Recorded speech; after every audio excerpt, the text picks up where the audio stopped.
Turbo Time was by far the most popular game. And Turbo, Turbo-tastic! well, he loved the attention. Turbo-tastic! Bring that beat back!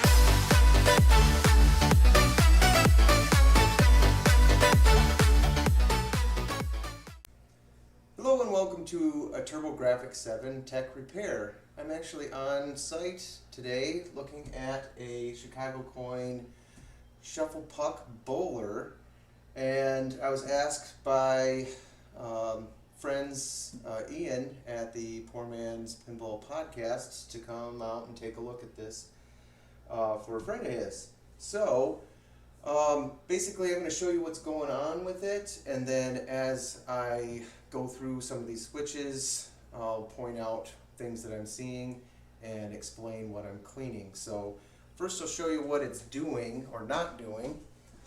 So you hit the start button, the pin's reset.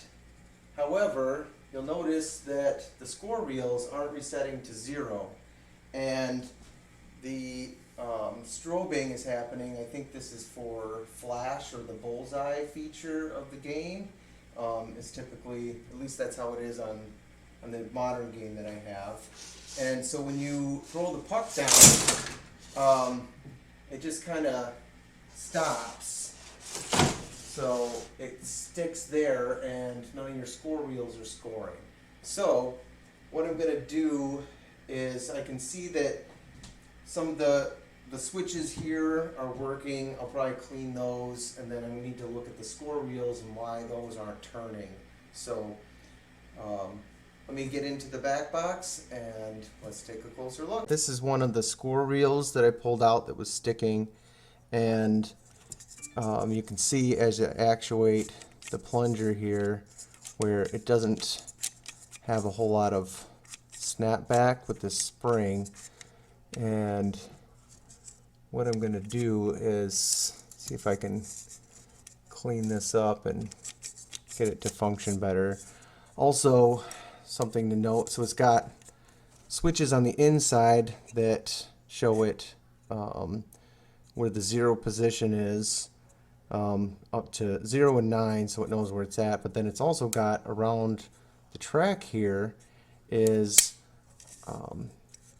another contact that kind of guides along and tells it probably this is number 5, 4, 3.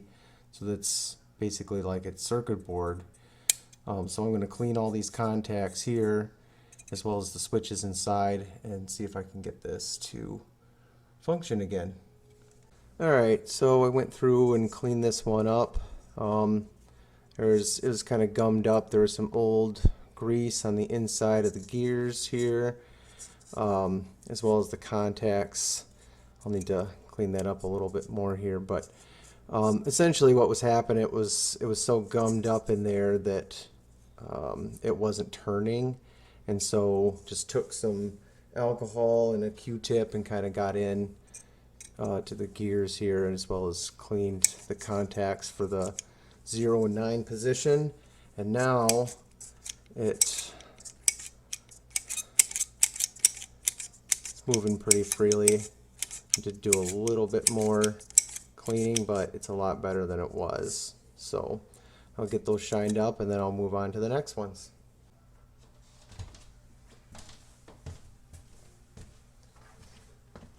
Alright, while I'm in the back box here, here's a stepper unit for the player.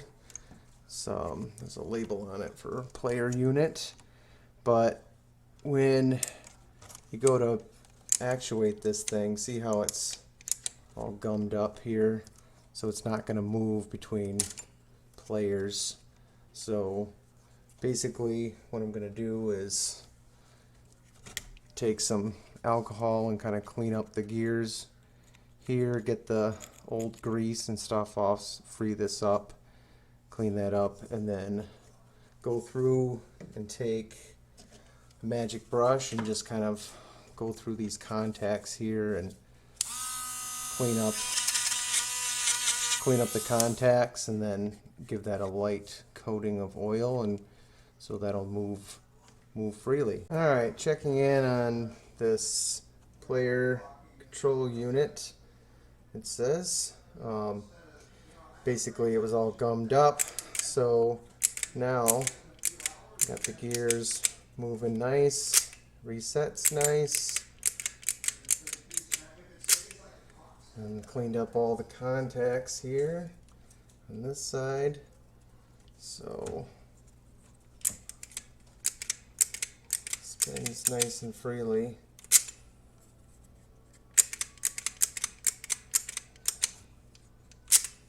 So that one's good to go. Just wanted to show what is underneath here.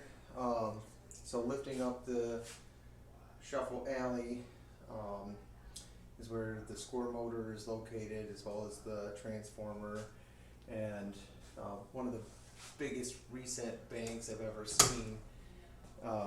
So right now I'm just kind of going through some of the switches and relays underneath, cleaning those up. There's a lot of tarnish on a lot of the contacts. Let me get in here closer and show what's going on.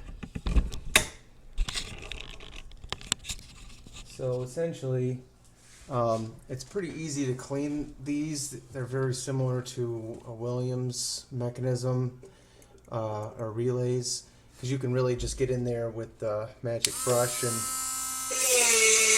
clean the contacts like that. And then I'll go through and I'll clean them all, but then after I'm done cleaning the contacts, I'll go through and I'll check switch gaps and adjust as needed. Same thing with the score motor. So I'll go through and clean all those, and then I'll kind of see where we get.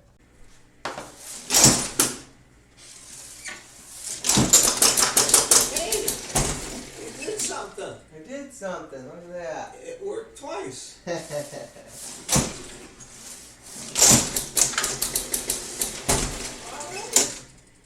All right, we're making progress. Making progress. Wow, that's something. All right.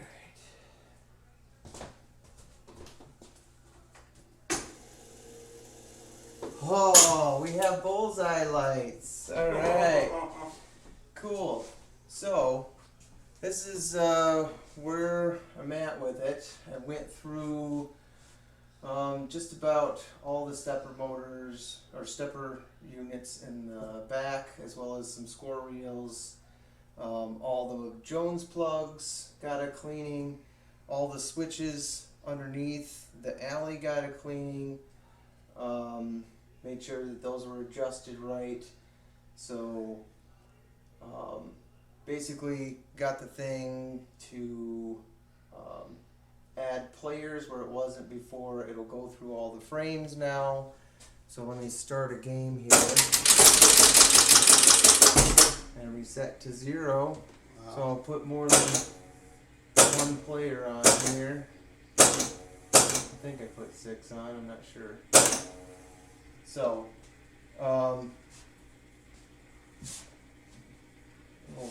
little couple should be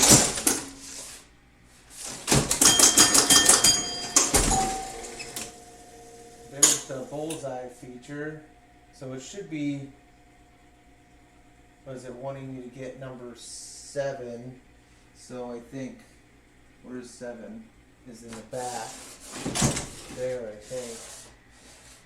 I think that's how that works. But I think the bullseye feature is something sort of like a flash unit, and I don't know yet. I'll have to do some research, but it seems to move and then it'll stop on a certain spot. So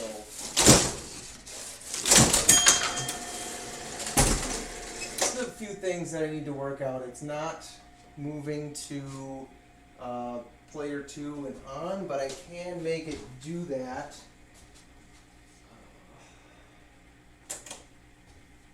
And the reason is, there's a coil that's fried that it needs to be replaced, so it's not moving from player to player. So, and that'll go to player, should go to player 3 now. Player 4. And anyway, still some bugs to work out, but it is a heck of a lot better than when I first got here. So anyway, we'll have another video for the next time I come out, and anyway, catch you next time.